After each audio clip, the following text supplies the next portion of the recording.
हमारे ट्रम्प साहब ने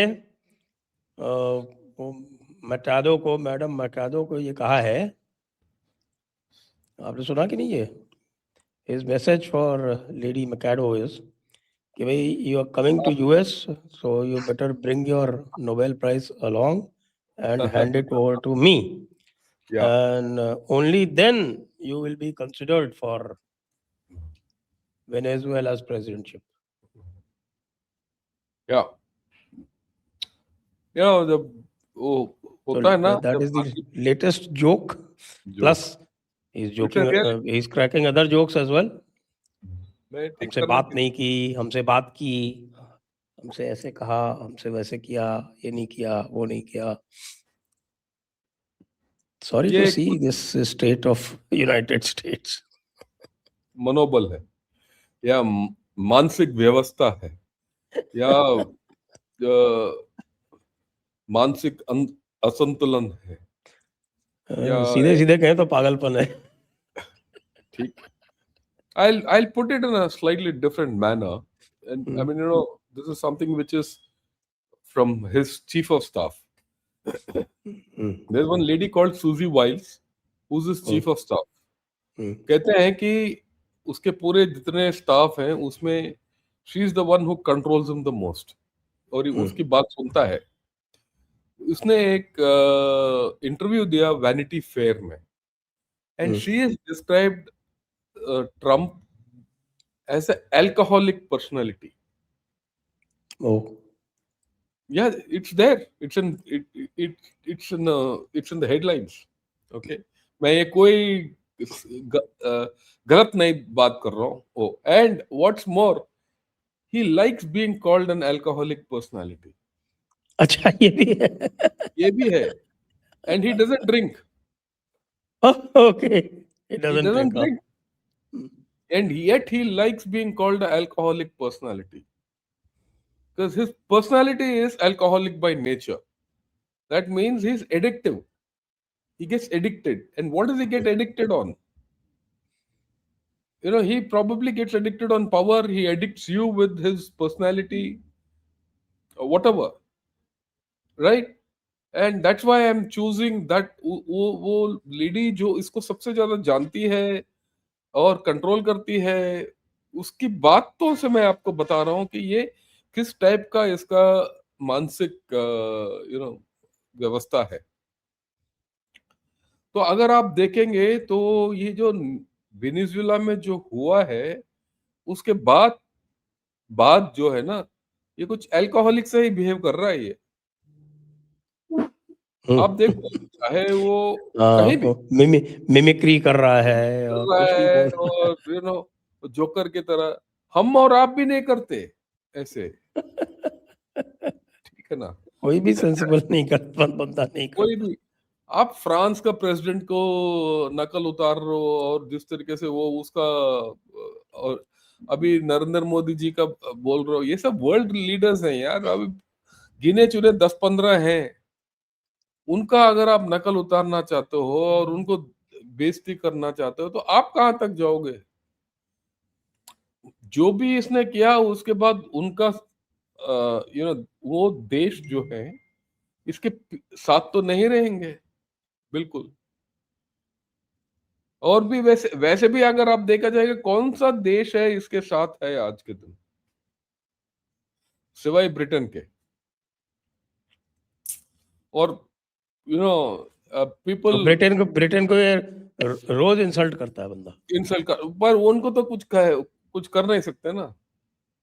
इनके अलावा जापान, कोरिया, ताइवान और ऑस्ट्रेलिया, ये तो चारों दे आर डिपेंडेंट इसके ऊपर. तो ये करते हैं, बाकी और कोई मान नहीं रहा है इसको. इवन यूक्रेन इसकी बात नहीं सुन रहा है. Right? So I think it's a mental state. जिस तरीके से ये थोड़ा पगला गया है. अब वो डेनमार्क को बोल रहा है कि ग्रीनलैंड दे दो, ये वो. ठीक है, आप सौदा करो, आपको ग्रीनलैंड चाहिए ले लो. आप अगर डेनमार्क देना चाहता है दे दो. अगर आप लड़ाई करना चाहते हो तो लड़ाई करके ले लो. जो भी करना है कर लो. पर तमाशा करके क्या करना है? वो शोभा नहीं जाता उस president, you know, he is the president of USA, he says he is got the power, और ये बोलना कि भाई आपको, you know, word Marina Machado, whether she's got a Nobel Prize or not is a different story. Whether she is worth it or not, वो उसकी बात अलग छोड़ दीजिए। उसको बोलना कि भाई आप जब तक मेरे को नहीं दोगे मैं तेरे को गद्दी नहीं दूंगा, और वैसे गद्दी किसी और को दे दिया। यू नो, एक और चीज मैंने कहीं पढ़ा है इसके बारे में, ये मेरे ख्याल में 4-5 साल पहले पढ़ा। एक आदमी है जिसने ट्रम्प से पहली बार मिला था, और ही फेल्ट कि यार एक हल्का आदमी है, और 4-5 हफ्ते बाद उसको पता चला कि भाई ये हल्का नहीं है, बहुत गहरा आदमी है, और इसके चाल जो है 4-5 चाल आगे सोचता है ये, और किसी को पता ही नहीं चलता कि ये सोच क्या रहा है। इसमें ये खासियत है ये, राइट, और किसी को नहीं बताता, किसी के ऊपर भरोसा नहीं है, कुछ नहीं है। Everyone has to pick up cue from what Trump thinks. कुछ लोग कुछ बता देता है, कुछ बिल्कुल नहीं बताता है। So, ये थोड़ा इन मामलों में अगर आप देखोगे तो he is quite well equipped in his thinking, और he is very clear कि ये चाहता क्या है, और what he wants and how he behaves. But जैसे इसको कोई सक्सेस मिल जाता है, ये थोड़ा पागल हो जाता है। If you have a look, ये जो पहले प्रेसिडेंसी था इसका, पहली बार जब प्रेसिडेंट बना था, तब इसका चाल चलन क्या था, ये करना चाहता, वो करना चाहता था, ये वो सब कुछ, I mean he was not successful, and he had 4 chiefs of staff, he had 3 defence ministers, secretary of state हर 6 महीने में बदली कर देता था। So it was a stable kind of you know, team he had, and he couldn't achieve much. But in the 4 years, जब ये power से निकल गया है, इसने एक टीम इकट्ठा किया, दिमाग है इसमें, इसने एक टीम इकट्ठा किया, और ये टीम अगर आप देखेंगे तो ये सारे जूनियर हैं, पॉलिटिकली जीरो हैं, सिवाय मार्को रूबियो के सारे बाकी सब का पॉलिटिकल बैकग्राउंड कुछ नहीं है, और ये सब इसके ऊपर, इसके लॉयल्टी के ऊपर जीते हैं, दिमाग है इनमें, और इनसे काम चला रहा है, और ये सब लोग वही करते हैं जो ये चाहता है। तो आज का ये क्या सूत्रधार बन गया ऑफ जियोपॉलिटिक्स, ग्लोबल जियोपॉलिटिक्स। और बट एक चीज है, जो भी ये कर रहा है और जो भी ये चाहता है करना है आगे, ऑलरेडी बता चुका है ये तो पिछले साल से मैं वीडियो कर रहा हूं कि ये कहानी ये है, ग्रीनलैंड लेगा, पनामा लेगा, उसके बाद साउथ अमेरिका में ये फैलेगा, चाइना को धकेल देगा, इसका अल्टीमेट गोल चाइना है, रशिया को दबाना है।